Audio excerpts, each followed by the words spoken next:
YouTube channel سنہری باتیں official کے ناظرین السلام علیکم۔ محترم ناظرین، جان لیجئے کہ جس دن شعبان کی 14 تاریخ ہوتی ہے اسی رات شب برات والی رات ہے، یعنی 14 اور 15 شعبان کی درمیانی رات شب برات کی رات ہے۔ بڑے بزرگ فرماتے ہیں کہ 14 شعبان والے دن اللہ رب العزت سورج کے غروب ہونے پر پہلے آسمان پر نزول اجلال فرماتا ہے۔ اللہ تبارک و تعالیٰ اس رات اپنی پیدا کی ہوئی ساری دنیا کو دیکھتا ہے۔ جب اللہ سبحانہ تعالیٰ اس دنیا میں اپنی پیدا کی ہوئی اشرف المخلوقات یعنی انسانوں کی جانب نظر دوڑاتا ہے تو جس انسان کی جو حاجت ہوتی ہے تو اللہ پاک اس کی حاجت کو پورا فرماتا ہے، یہاں تک کہ اللہ پاک ہر انسان کی 70,000 حاجتیں پوری فرماتا ہے۔ لیکن محترم ناظرین، کچھ بدقسمت لوگ ایسے بھی ہوتے ہیں جو شب برات والی رات بھی اللہ رب العزت کی عطاؤں اور نعمتوں سے محروم رہ جاتے ہیں۔ اس رات اللہ رب العزت انسانوں پر کون کون سی کرم نوازیاں فرماتا ہے، اور وہ کون سے لوگ ہیں جو اس بابرکت رات بھی اللہ کی نعمتوں اور رحمتوں کے ٹھاٹھے مارتے ہوئے سمندر کی موجوں سے محروم رہ جاتے ہیں۔ یہ سب احادیث کی روشنی میں بیان کیا جائے گا۔ براہ کرم اس ویڈیو کو آخر تک ضرور دیکھیے گا۔ حضرت عطار بن یسار رحمۃ اللہ علیہ فرماتے ہیں کہ شعبان کی 15ویں رات اللہ تبارک و تعالیٰ انسان کی روح قبض کرنے والے فرشتے کے ہاتھ میں پورے سال کی فہرست تھما دیتا ہے کہ کس انسان کی کس مقام پر اور کس حالت میں اس کی جان قبض کرنی ہے، اور پھر پورا سال مالک الموت اللہ تبارک و تعالیٰ کے حکم کی تعمیل کرتے ہوئے انسان کی روح قبض کرتا رہتا ہے۔ کچھ انسان کاموں میں مصروف ہوتے ہیں، کسی کی خوشی کے موقع پر موت لکھی گئی ہوتی ہے تو کسی کی غم کے دوران ہی روح قبض کر لی جاتی ہے۔ کسی کی مختلف تکلیفوں کو برداشت کرتے ہوئے موت لکھی ہوتی ہے، تو لہٰذا ایسے شخص کی موت شدید دکھ، تکلیف اور کرب کے عالم میں ہوتی ہے۔ نبی اکرم صلی اللہ علیہ وآلہ وسلم نے ارشاد فرمایا کہ شعبان میرا مہینہ ہے اور اس میں خوب عبادات کیا کرو، خاص طور سے اس کی درمیانی تاریخی کی رات یعنی شب برات کی رات۔ چنانچہ نبی کریم صلی اللہ علیہ وآلہ وسلم نے ارشاد فرمایا کہ جب شعبان کی 15ویں رات ہو تو رات کو جاگا کرو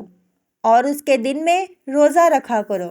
رسول صلی اللہ علیہ وآلہ وسلم نے یہ بھی فرمایا کہ اس رات جو شخص ایک مرتبہ مجھ پر درود شریف بھیجتا ہے تو اللہ تبارک و تعالیٰ اس پر 10 بار رحمت نازل فرماتا ہے۔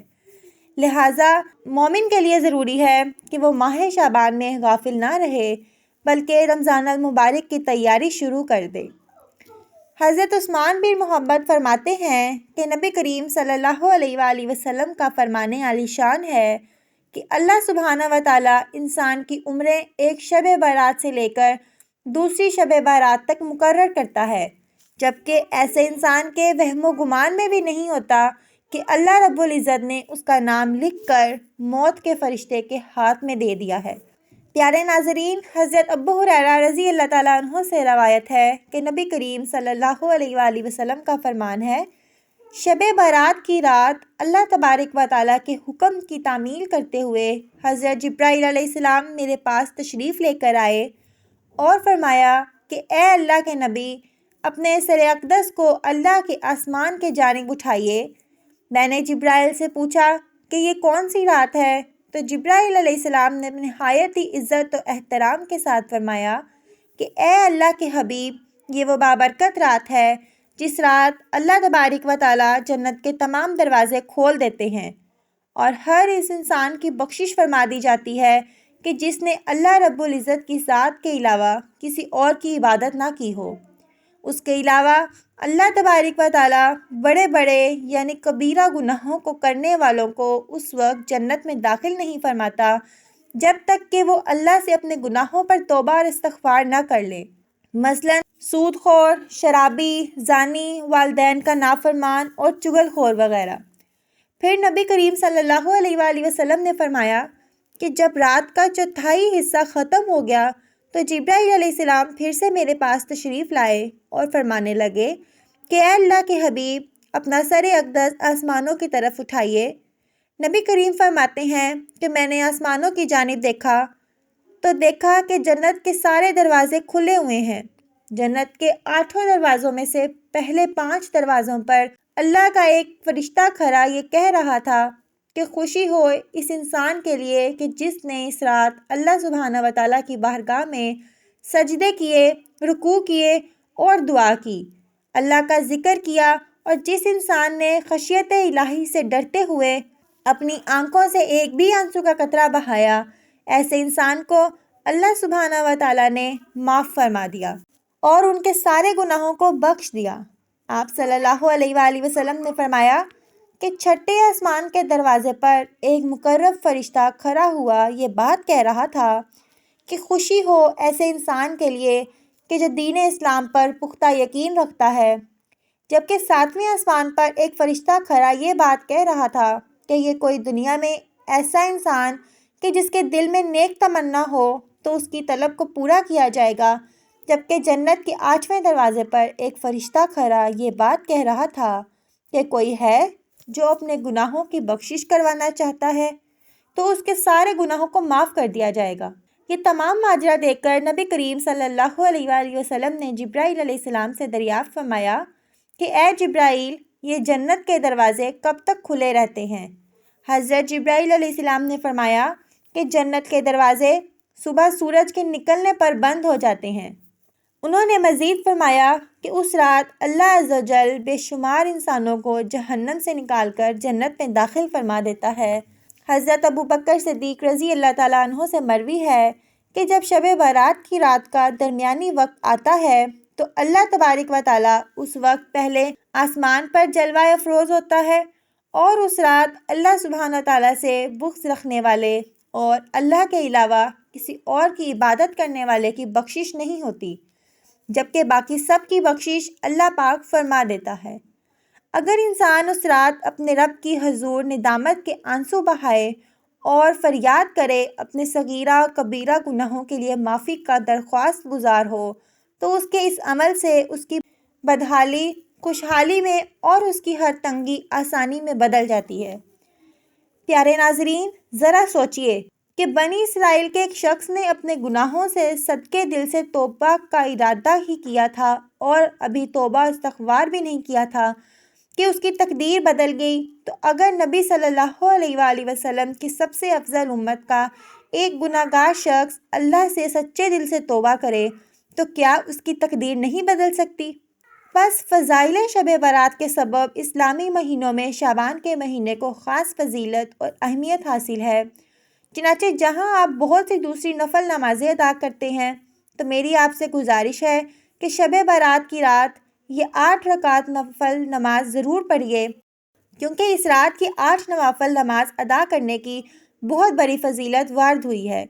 یاد رکھیے کہ اللہ رب العزت کو یہ نماز بہت زیادہ پسند ہے، کیونکہ نبی کریم صلی اللہ علیہ وآلہ وسلم کی ایک حدیث مبارکہ کا مفہوم ہے کہ فرض نمازوں کے بعد سب سے افضل نماز اور افضل نوافل یہی ہیں، یعنی فرض نمازوں کے بعد نفل نمازوں میں یہ سب سے افضل نماز ہے۔ بزرگان دین کا کہنا ہے کہ اس نماز کے سبب انسان کی 70,000 حاجتیں پوری ہوتی ہیں، لہٰذا گزارش ہے کہ شب برات کی بابرکت رات میں یہ 8 نفل نماز لازمی ادا کر لیجیے گا۔ پیارے دوستو، یہاں ایک اہم بات آپ کو بتاتے چلیں کہ اللہ تبارک و تعالیٰ کی ہمارے اوپر خاص رحمت ہے کہ فرمایا گیا ہے کہ جب کوئی انسان نیکی کے کام کی نیت کر لیتا ہے تو اس کا اجر اسی وقت سے شروع ہو جاتا ہے۔ اس بات کو یوں سمجھ لیجئے کہ اگر آپ یہ ویڈیو دیکھنے کے دوران یہ نیت کر لیں کہ آپ شب برات کی رات یہ 8 نوافل ضرور ادا کریں گے تو ان نوافل کا اجر و ثواب ابھی سے آپ کو ملنا شروع ہو جائے گا انشاءاللہ۔ یہ 8 رکعت نماز نوافل آپ 2 رکعت کر کے ادا کریں گے۔ یہ نماز ادا کرنے کے لیے 2 رکعت نماز نفل کی نیت کرنے کے بعد آپ تکبیر تحریمہ یعنی اللہ اکبر کہہ کر اپنے دونوں ہاتھ باندھ لیں گے، اس کے بعد ثنا پڑھیں گے، پھر تعوذ اور تسمیہ پڑھیں گے، پھر سورہ فاتحہ یعنی الحمد شریف، اور پھر کوئی سی دوسری سورت پڑھ کر رکوع میں جائیں گے، اس کے بعد سجود اور پھر دوسری رکعت کے لیے کھڑے ہو جائیں گے۔ بسم اللہ پڑھ کر دوسری رکعت بھی پہلی رکعت کی طرح سے مکمل کر کے تشہد میں بیٹھ جائیں گے، التحاد پڑھیں، درود ابراہیم پڑھیے اور پھر آخر میں دعا ربی جلنی پڑھ کر سلام پھیر دیں گے۔ تو یہ آپ کی 2 رکعت نماز مکمل ہو گئی۔ اسی طریقے سے 8 رکعت نماز پڑھ کر اللہ رب العزت کے حضور سچے دل سے دعا کریں۔ دعا میں اللہ رب العزت سے جو بھی مانگیں گے اس بابرکت رات کی برکت سے انشاءاللہ وہ آپ کو ضرور عطا فرمائے گا۔ لہٰذا شب برات کی رات یہ 8 رکعت نوافل ضرور ادا کریں اور اپنی ہر حاجت اللہ کے حضور پیش کریں۔ اللہ رب العزت سے دعا ہے کہ شب برات میں نوافل کی برکت سے آپ کی تمام حاجات پوری فرمائے، آمین۔ محترم ناظرین، درخواست ہے کہ میری آج کی اس معلوماتی ویڈیو کو لائک اور شیئر کر دیجئے اور میرے چینل سنہری باتیں آفیشیل کو ضرور سبسکرائب کیجیے گا۔